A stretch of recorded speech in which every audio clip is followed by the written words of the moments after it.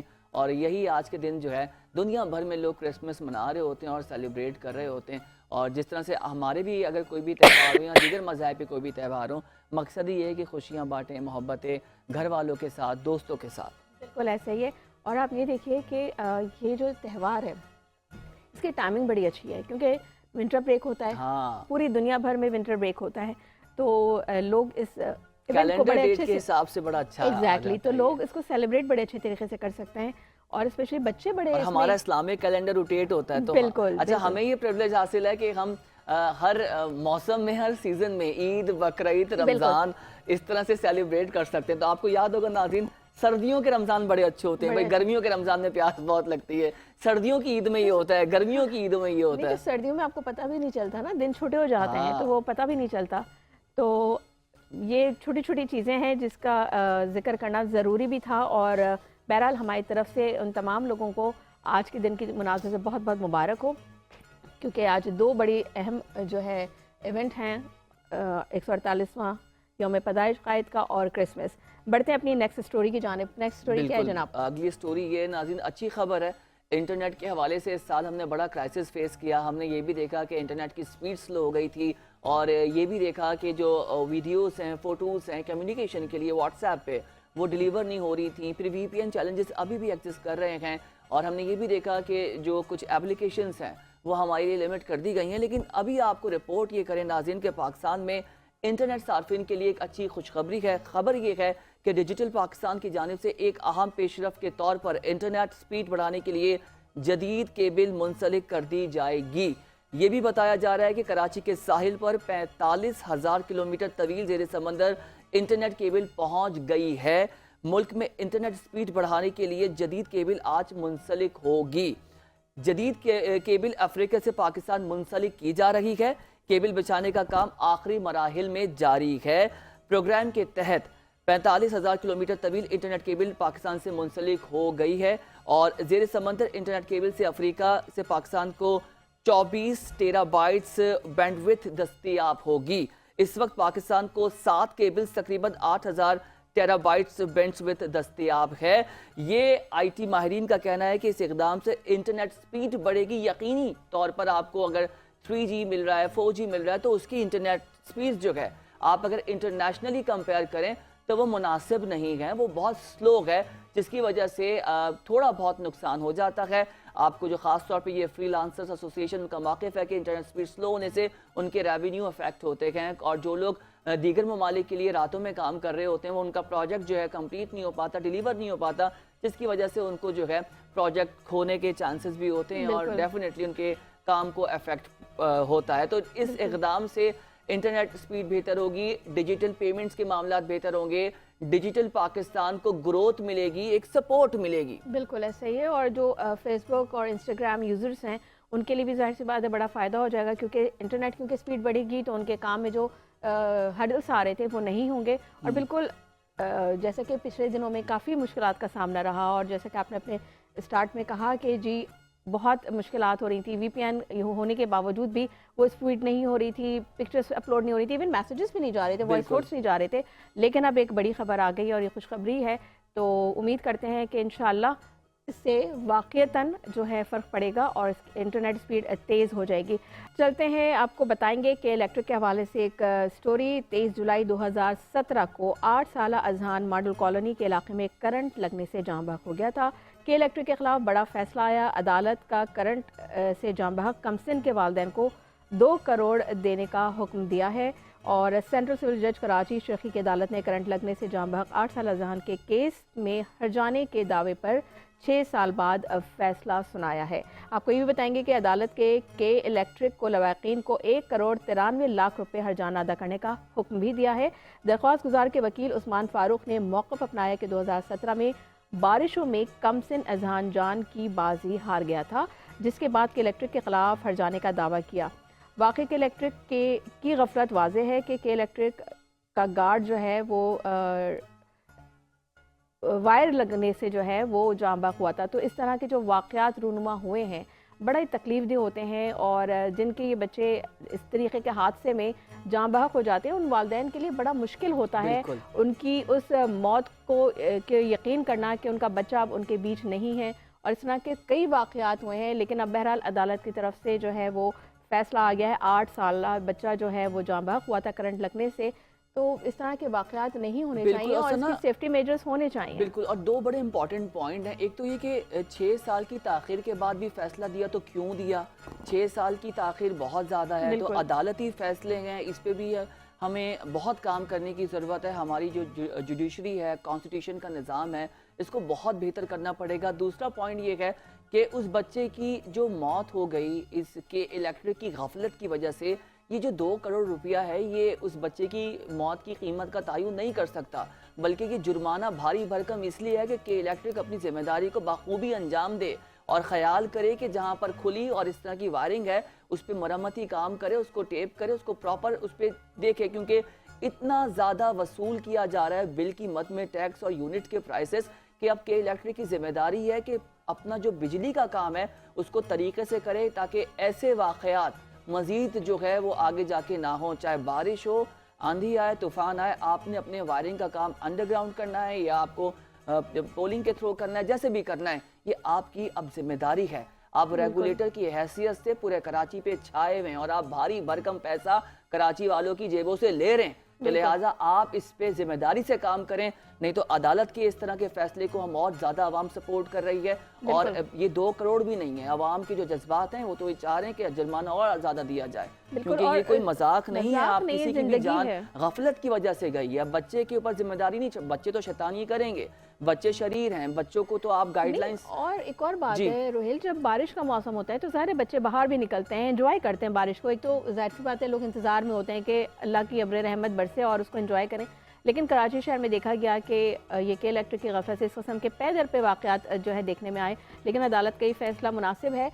یہ بھی سوال ہے کہ اتنے عرصہ کیوں لگا، لیکن بہرحال کتنا بھی آپ ہرجانہ ادا کر دیں، کتنی بھی آپ قیمت ادا کریں، لیکن اس بچے کی جان واپس نہیں آ سکتی، ان ماں باپ کا جو لگتے جگر تھا وہ واپس نہیں آ سکتا۔ تو یہ کہ الیکٹرک کو بہت ہی سنجیدگی سے اس پہ کام کرنے کی ضرورت ہے۔ جو والدین اولاد صاحب اولاد ہیں وہ ذرا سوچیں، جب یہ ان کو پیسہ دیا جائے گا تو ان کے اوپر تو ویسے ہی قیامت ٹوٹے گی کہ بچہ تو زندگی میں ہے نہیں، اس کی وجہ سے یہ پیسہ ہم کو مل رہا ہے، تو یہ پیسہ تو ان کے کسی کام کا نہیں ہے نا، ان کی تو اولاد آ نہیں سکتی۔ تو بس اللہ تعالیٰ ہم سب پہ اپنا رحم کرے اور اس طرح کے واقعات سے سب کو جو ہے دور رکھے اور ایسے واقعات نہ ہوں زندگی میں، کیونکہ آپ کے لیے بڑا جو ہے زندگی گزارنے کے لیے بڑا چیلنج بن جاتا ہے، بڑی مشکلات آپ کو ہوتی ہے۔ بالکل، ابھی آپ یہ دیکھیے کہ الیکٹرک کی تو غفلت تھی، لیکن جو لوگ کراچی کو اون کرتے ہیں، ٹھیک ہے، کراچی کو کہتے ہیں یہ ہمارا کراچی ہے، تو وہ لوگ کہاں چلے جاتے ہیں؟ جب اس طریقے کے واقعات ہوتے ہیں تو لوگ اپنے فوٹیجز بنانے کے لیے آ کے میڈیا سے گفتگو بھی کرتے ہیں اور بڑے بلند و بانگ دعوے بھی کرتے ہیں کہ ان کو انصاف بھی دلایا جائے گا اور اس طرح کے مزید واقعات نہیں ہوں گے، اس کی روک تھام کے لیے وہ اپنا کردار ادا کریں گے۔ لیکن دیکھا یہ گیا ہے کہ ان کی جانب سے ایسے کوئی بھی اقدامات نہیں اٹھائے جاتے، کیونکہ کے الیکٹرک تو سمجھتا ہے کہ جی وہ تو بس اپنی میں کہنا چاہوں گی کہ کے الیکٹرک تو اس وقت بالکل ملک کا سمجھتے ہیں کہ کرتا دھرتا بنا ہوا ہے، جو میں آپ کو ایک رپورٹ دوں ابھی کراچی کے حوالے سے۔ خبر یہ ہے کہ کراچی میں ایسے بیشتر علاقے ہیں جہاں پر کھلی لائنیں ہیں، جہاں پر پی ایم ٹی کے ساتھ جو تار جاری ہے وہ بھی کھلی پڑی ہوئی ہے، اس کو کوئی کور نہیں کیا گیا۔ اس کے علاوہ ایسے بھی علاقے ہیں جہاں پر پراپر جو ہے وائرنگ اس طرح سے بنائی ہوئی، اس طرح سے کنورٹ کیا ہے کہ وہاں پہ جو ہے شارٹ سرکٹ بھی ہو سکتا ہے۔ تو آپ دیکھیں کہ اس وقت بجلی کا جو نظام ہے وہ آپ کے سامنے ہے۔ پھر دوسری امپورٹنٹ بات یہ کہ عدالت سے گزارش کر سکتے ہیں، عدالت سے انصاف کی توقع ہے کہ جو بجلی کے پرائسز ہیں خوددارہ اس پہ تھوڑا خیال کریں، کیونکہ لوگ پریشان ہو گئے ہیں۔ سردیوں میں بھی پہلے ریلیف مل جایا کرتا تھا، لیکن کے الیکٹرک کی طرف سے اس دفعہ آپ کو ونٹر میں بھی کوئی ریلیف نہیں ملا ہے۔ اتنے زیادہ بھاری بھرکم بل ادا کرنے پڑ رہے ہیں شہر قائد میں رہنے والوں کو، اور یہ تو گھریلو صارفین کا حال ہے جو کاروبار کیے ہوئے ہیں، جن کے کمرشل یونٹس ہیں، وہ پریشان بیٹھے ہوئے ہیں، کمانے کو ان کے پاس کچھ بھی نہیں ہے، وہ کیا بل پے کریں گے؟ اور مزے کی بات یہ ہے کہ بہت سے علاقوں میں ونٹرز میں بھی لوڈ شیڈنگ کا جو ہے وہ شیڈول 4 گھنٹے ہو رہی ہے، 1.5 گھنٹے 2 گھنٹے 3 گھنٹے کے حساب سے یہ آن ریکارڈ ہے، اور اب باقاعدہ کے الیکٹرک اس کو شائع کرتا ہے۔ اگر آپ لوگوں نے اپنے موبائل ایپ کی ہوئی ہوگی تو آپ کے گھر کے حساب سے آپ کا شیڈیول آ جاتا ہے جی لوڈ شیڈنگ کا کہ آج صبح سے جو ہے آپ کے پاس لائٹ نہیں ہوگی شام تک، مطلب شام بولتے ہیں لیکن وہ مزید ایکسٹینڈ ہو جاتا ہے، وہ آپ کو رات میں 7-8 بجے تک پھر وہ لائٹ آتی ہے. تو یہ حال ہے، مطلب بجلی کے نرخوں میں پے در پہ اضافہ، بے دریغ اضافہ ہو رہا ہے، لیکن سہولیات کے نام پہ جو ہے زیرو ہے، ان کی پرفارمنس بالکل زیرو ہے. اور جس طرح کہ آپ نے بھی ابھی ذکر کیا کہ پی ایم ٹیز کھلے ہوئے ہوتے ہیں اور ان کی وائرنگ بھی کھلی ہوئی ہوتی ہے، تو یہی جو نیگلیجنس ہے جس کی وجہ سے جب برسات کا موسم ہوتا ہے تو جو ہے وہ نقصان ہوتا ہے. سردی میں بھی اتنا بتائیں، اتنی لوڈ شیڈنگ سمجھ سے باہر ہے کیونکہ سردی میں ہونی نہیں چاہیے. اور ہم ڈیجیٹل پاکستان کی بات کریں، بنیادی ضروریات ہمارے پاس نہیں ہے، پانی نہیں ہے، بجلی نہیں ہے، گیس نہیں ہے، یہ سب معاملات تو چلتے رہیں گے. مجھے تو لگتا ہے ہمیں پرانے وقتوں میں چلے جانا چاہیے کہ وہ لکڑی کے چولہے ہوتے تھے، لکڑی مہنگی کر دیں گے، وہ لکڑی آپ آگ جلانے جس چیز کی مانگ بڑھ جاتی ہے. کل بھی ہم نے شو میں بات کی تھی کہ جس چیز کی مانگ بڑھ جاتی ہے اس کی قیمتوں میں ہوش شبہ اضافہ کر دیا جاتا ہے. مطلب کوئی پوچھنے والا نہیں ہے، کوئی چیک اینڈ بیلنس کرنے والا نہیں ہے، عوام بس بلبلاتی رہتی ہے، احتجاج کرتی رہتی ہے، لیکن بہرحال ان کی سنوائی نہیں ہوتی اور ان کے مسائل حل نہیں کیے جاتے. اور پھر ہم بات کرتے ہیں بڑی ترقی کر رہے ہیں. بالکل. اب یہ بتائیں آج کل آپ کے پاس شادیوں کے انویٹیشنز تو بہت آ رہے ہیں. میں کل ہی مہندی سے آئی ہوں اور میں بغیر سوئے آئی ہوں، تو کیونکہ یہ سیزن ہے شادیوں کا، تو ماشاءاللہ سے بہت شادیاں آتے یہ بولا میری رات کی نیند پوری نہیں ہوئی. بھائی ہم کیا کریں، آپ کی رات کی نیند پوری نہیں ہوئی، آپ شادیاں ہیں. تو چاہے آپ کے نجی معاملات ہوں، سیاسی معاملات ہوں، ہر جگہ جو ہے اس وقت شادیاں چل رہی ہیں پورے پاکستان میں اور دنیا بھر میں. اور اب یہ سیزن کے لوگوں کو اچھا بھی لگتا ہے، ویکیشن بھی مل جاتے ہیں، ٹھنڈا موسم ہوتا ہے تو لوگ کر لیتے ہیں.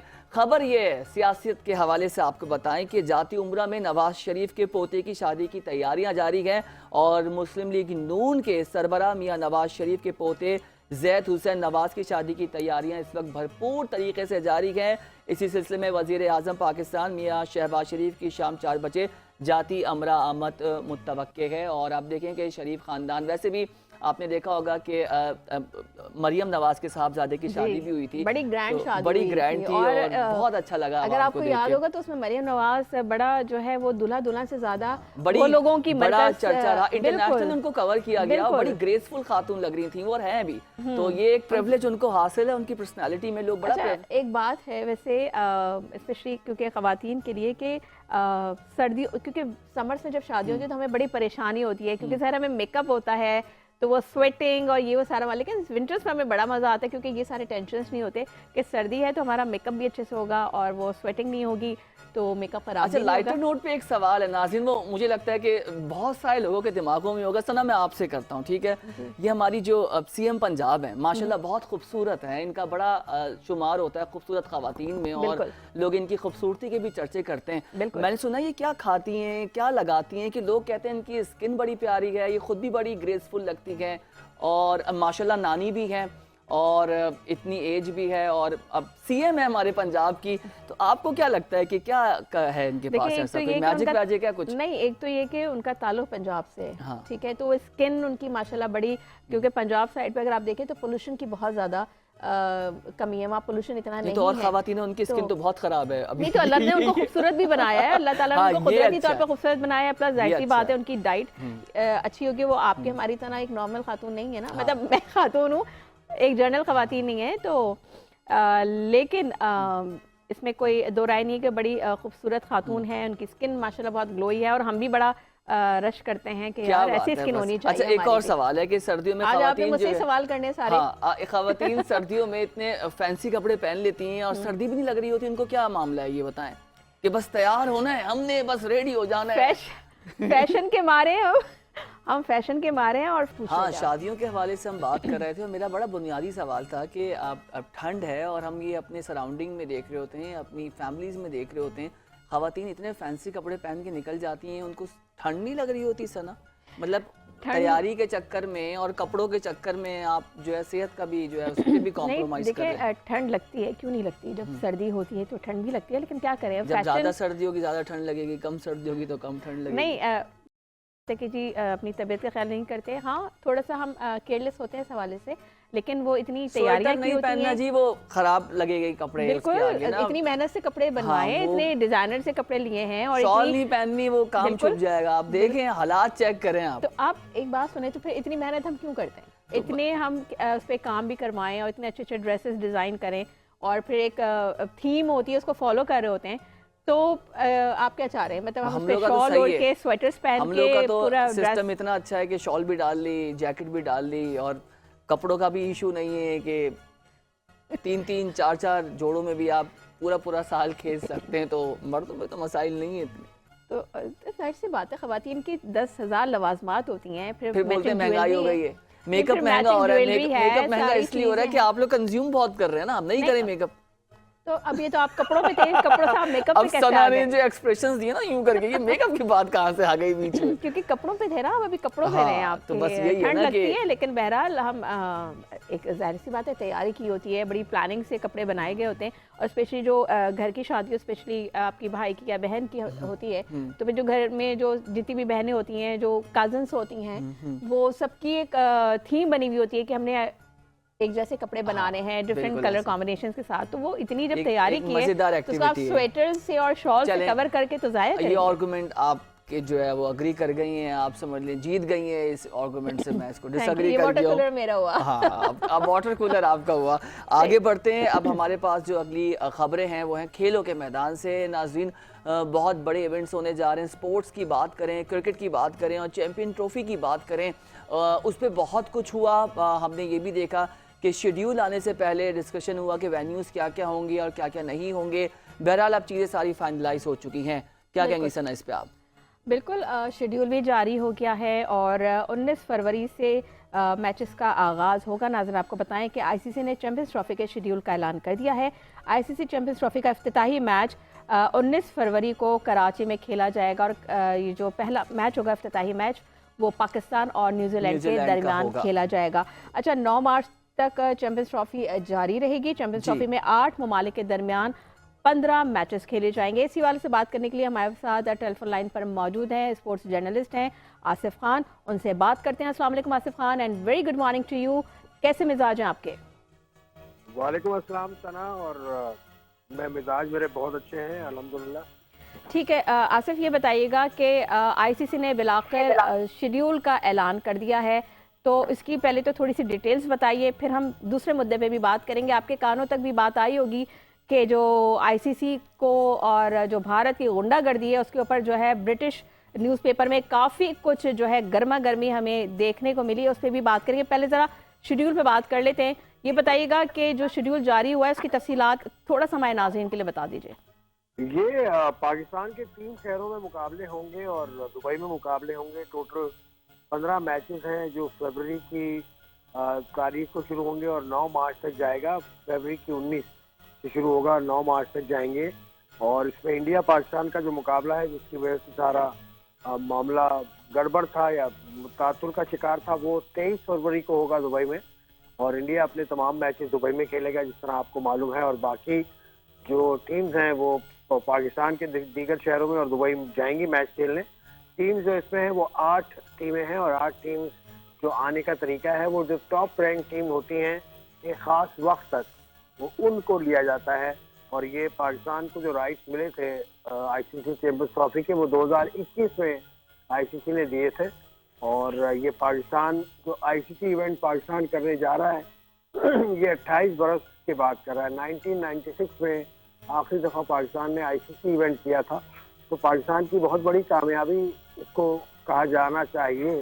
اور پاکستان کے چیئرمین جتنے بھی آئے، پیچھے آنے والے چیئرمین نے بھی یقیناً اس میں کام کیا ہوگا، لیکن محسن نقوی صاحب کیونکہ فرنٹ پر ہیں اس وقت تو انہوں نے بھی کام یقیناً کیا ہوگا، ان کی ٹیم نے بھی کام کیا ہوگا، جس کی وجہ سے پاکستان یہ رائٹ لینے میں کامیاب ہوا.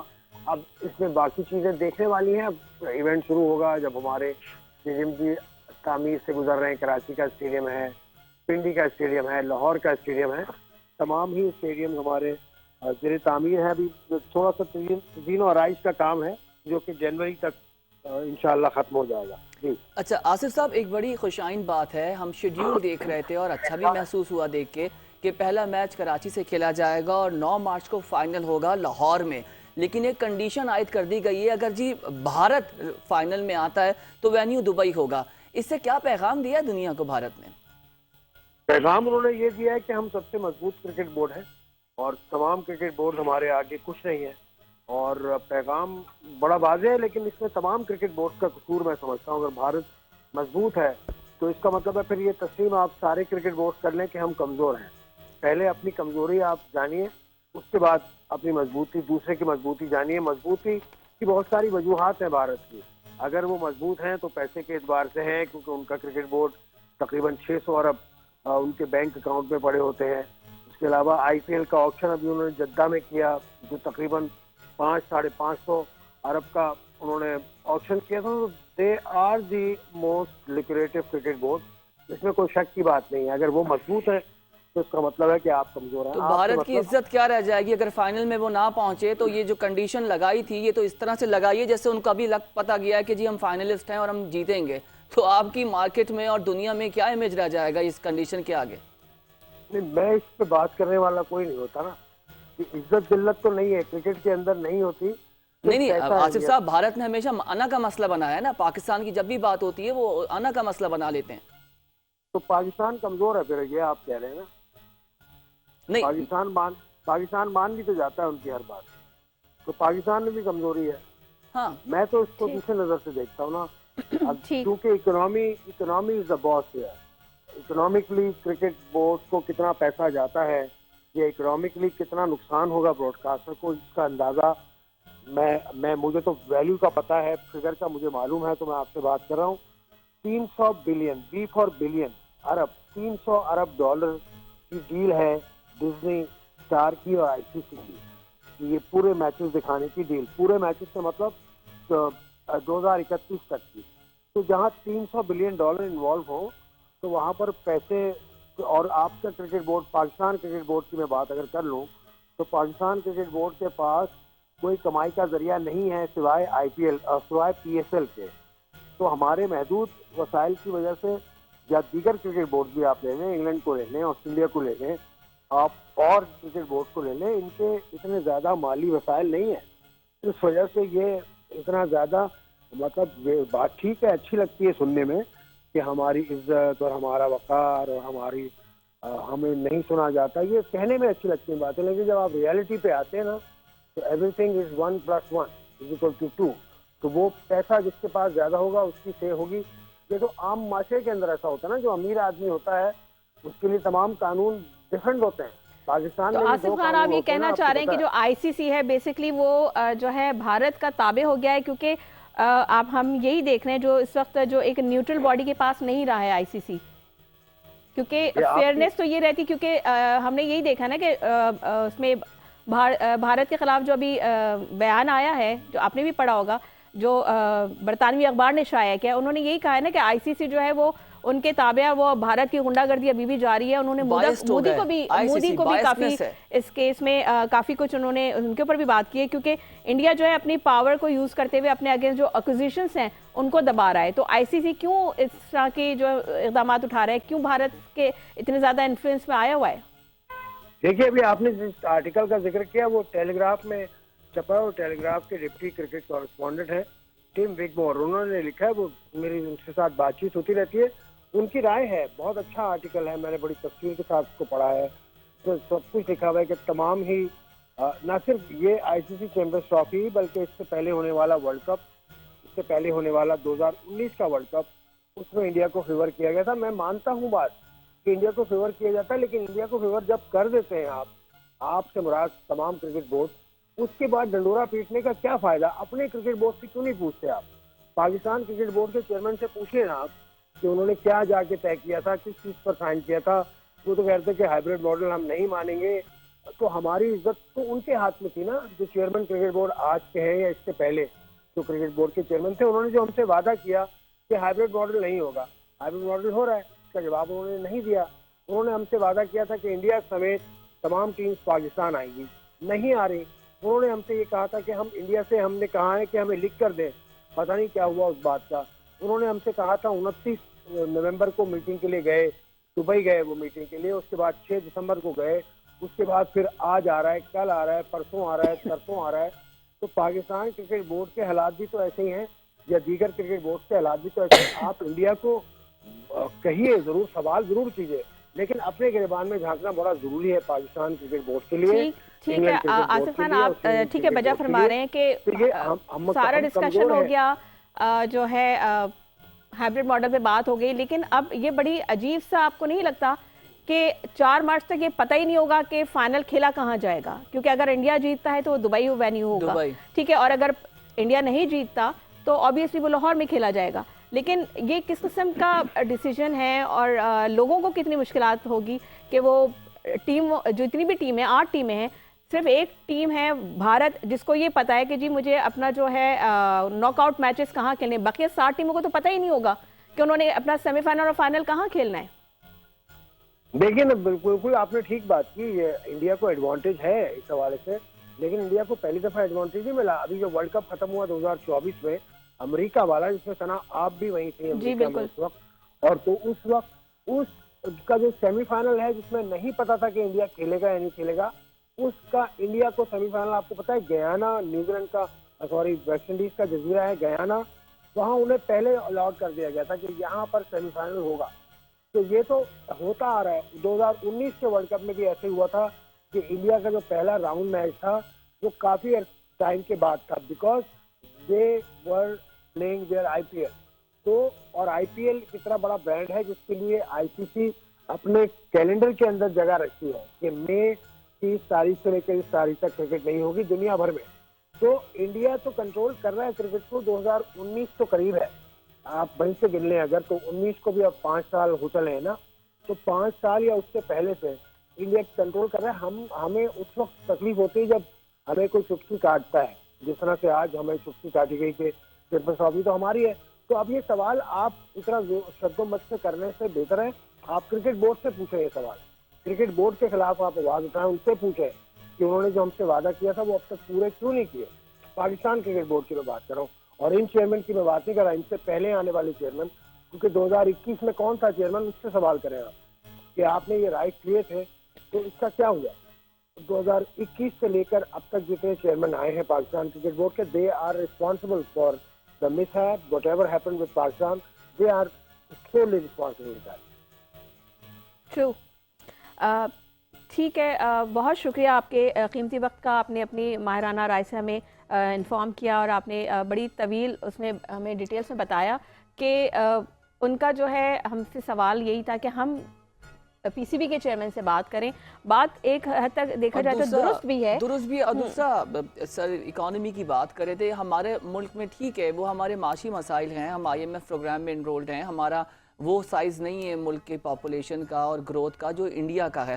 تو یہ کہنا اس وقت میرا اپینین یہ ہے کہ درست نہیں ہے کہ ہم اکانومی بیسس پہ کھیلوں کی کارکردگی یا اس کی لابنگ کی بات کریں. غلط بات ہے.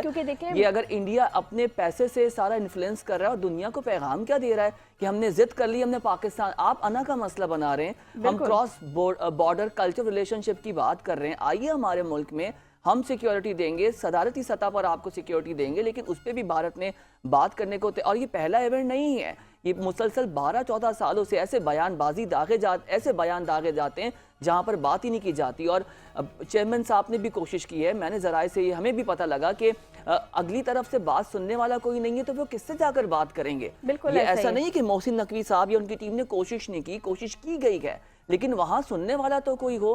آپ کو یاد ہوگا خارجہ سطح پر بھی یہ جب بھی کوئی ہمارے سیاسی معاملات ہوتے تھے ان کے وزرائے خارجہ پاکستان کا رخ کرنا پسند نہیں کرتے تھے. کیونکہ بیسیکلی دیکھا جائے تو اس پورے جو چیمپئنز ٹرافی اس کو انڈیا نے پولیٹیسائز کرنے کی کوشش کی، کوشش اس میں کامیاب بھی ہو گیا ہے، لیکن بہرحال افسوس سے کہنا پڑتا ہے سنا مارک مائی ورڈز فائنل کے حوالے سے یہ میں بیٹ لگاتا ہوں کہ انڈیا نہیں پہنچے گا. اور میری بڑی خواہش ہے کہ اللہ تعالیٰ پاکستان کے جو ٹیم ہے اس کو بلند کرے. اب کیونکہ محب وطن کی بات ہے، اب جذبے کی بات ہے، اور آپ کو پتہ ہے کہ ہم لوگ جو ہے اس پہ یہ تو ہو گیا. اب ہم ICC کی بات کر لی ہم نے اور کرکٹ کی بات کر لی. آپ کو لیے چلتے ہیں منڈی بہاؤدین. آپ کو بتائیں گے کہ جی منڈی بہاؤدین میں اوورسیز پاکستانی دلہا کے دوستوں کا شادی کی خوشی کا جو انہوں نے اظہار کیا وہ بڑا انوکھا تھا. ہوائی جہاز سے نوٹوں اور پھولوں کی بارش کر دی. منڈی بہاؤدین کے نواحی گاؤں 45 چک میں اوورسیز پاکستانی کی شادی میں دوستوں نے ہوائی جہاز سے نوٹوں اور پھولوں کی بارش کی، اور اس کے علاوہ جو ہوائی جہاز سے کافی دیر تک نوٹوں اور پھولوں کی برسات کی جاتی رہی. دوستوں نے جہاز سے لاکھوں روپے کے کرنسی نوٹ نشاور کیے اور یہ فوٹیج سوشل میڈیا پر وائرل بھی ہو گئی ہے. بڑے زبردست دوست تھے جی، اور انہوں نے نوٹوں کی جو ہے